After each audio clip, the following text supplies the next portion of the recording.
Hello everybody, my name is Cezary Giluk and you can find all my previous presentations at my Patreon channel. Please support me as I'm not monetized by anybody and it takes resources, equipment and quite a time to deliver those presentations to you. Give me thumb up, subscribe, become a member or buy me a cup of coffee, links below. A bit more about myself at the end of presentation. Let's go directly to the subject. Today's topic, Trump is killing US and NATO. I think Trump is losing touch with reality, if not already lost it. Few weeks ago, he was talking about billions of dollars, now he talks about hundreds of billions. About millions and now hundreds of millions of people killed. He lives inside his own mind and lost touch with what is happening in the world and especially in Ukraine.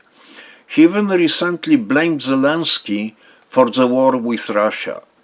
He is repeating his lies so often that I think he believes in them, and there is nobody in his circle who is willing to correct him.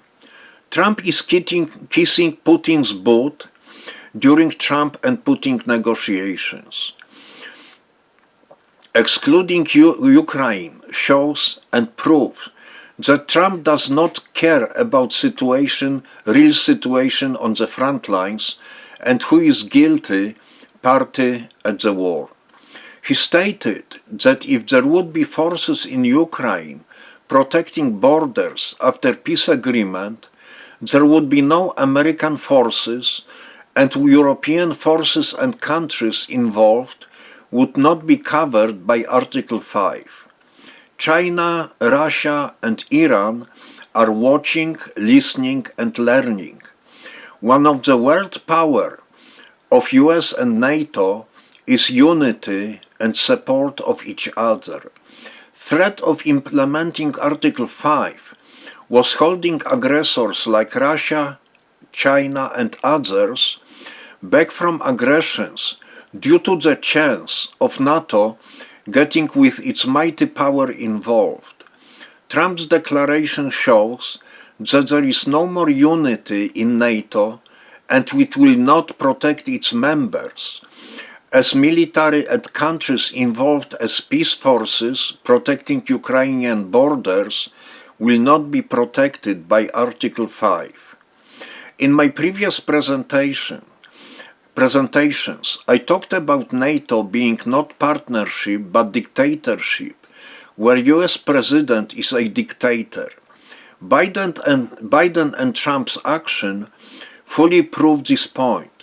Europe got used to that US will protect it if situation would require. Now, with Trump as a US President and Russia attacking European country, Europe learns hard way that it is no longer a case.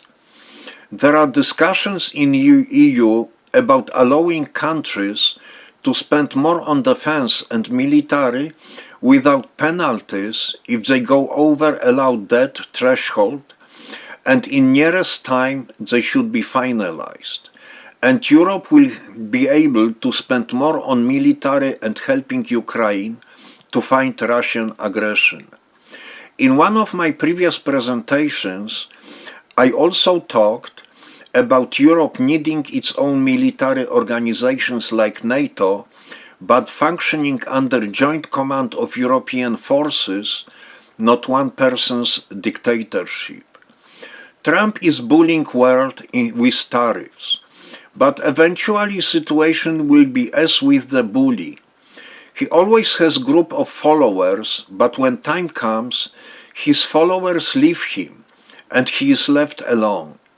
Then the ground he walks on disappears, he panics, for a time is more aggressive, and everybody is keeping away from him. Then he sees that his world is falling apart, and he tries to fit into any group. There may be one which can take him, but not as a leader, but as a regular member. Similar case may happen with Trump. He implements and threatens world with tariffs and thinks that world will go on its knees and agree to whatever he demands. But doing things Trump's way, he will achieve opposite effect. Countries will not go on their knees and beg for mercy, but will unite, expand trade among themselves, and US will be left mostly on its own with even bigger trade deficit than it already has.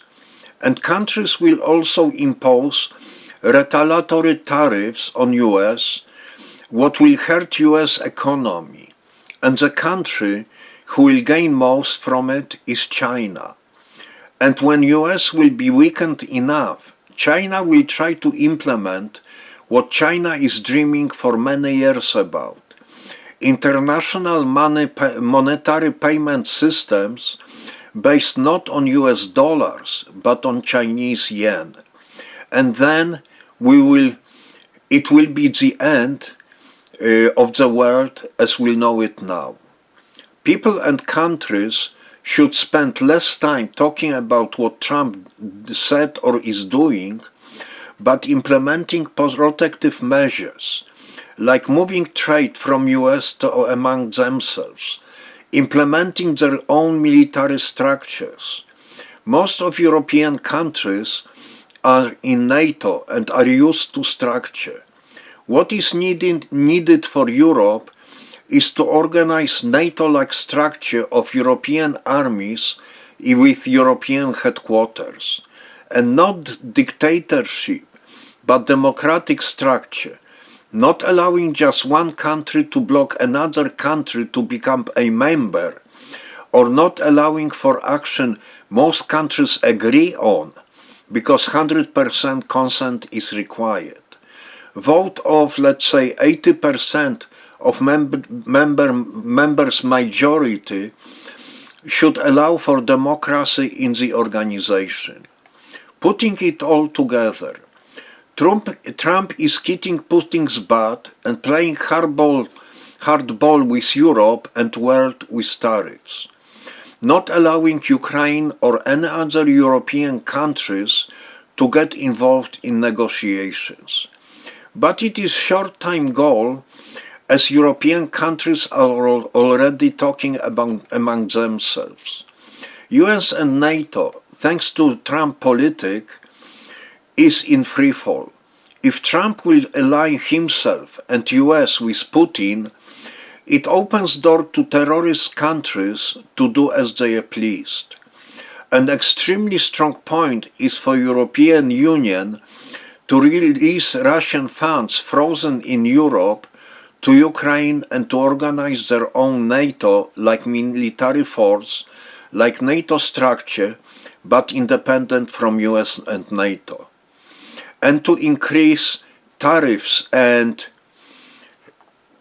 implementing stronger control of, let's say, grey fleet, which still brings a lot of money to Russia. As for Ukraine, Trump is exerting 50% of profits from development of rare earth minerals, which most deposits are in Ukraine, are in Russian occupied territories. Russia is already talking to China about deal with China developing those minerals. There is nothing stopping Trump from talking with Putin about similar deal, and then Ukraine will be in real danger. Another crucial point is release of frozen assets worth around 300 billions to Ukraine to help fighting the war. If Trump will disagree with it and release those funds to Russia, or even part of those funds, Ukraine will be in great trouble and Europe will be in war with Russia in 3 to 5 years. Please support me, as I'm not monetized by anybody, and it takes resources and equipment and quite time to deliver those presentations to you. Give me a thumb up, subscribe, become a member, or buy me a coffee, links below. Now a bit about myself. My name is Cezary Giluk. I'm not military or political science specialist, but have a lot of common sense, watch a lot of social media and news about what is happening in Ukraine, and have a point of view which, in a lot of cases, is different from experts on social media. To share my look at what is happening in Ukraine, I have created my own channel, Common Sense and Ukraine. Slava Ukraine!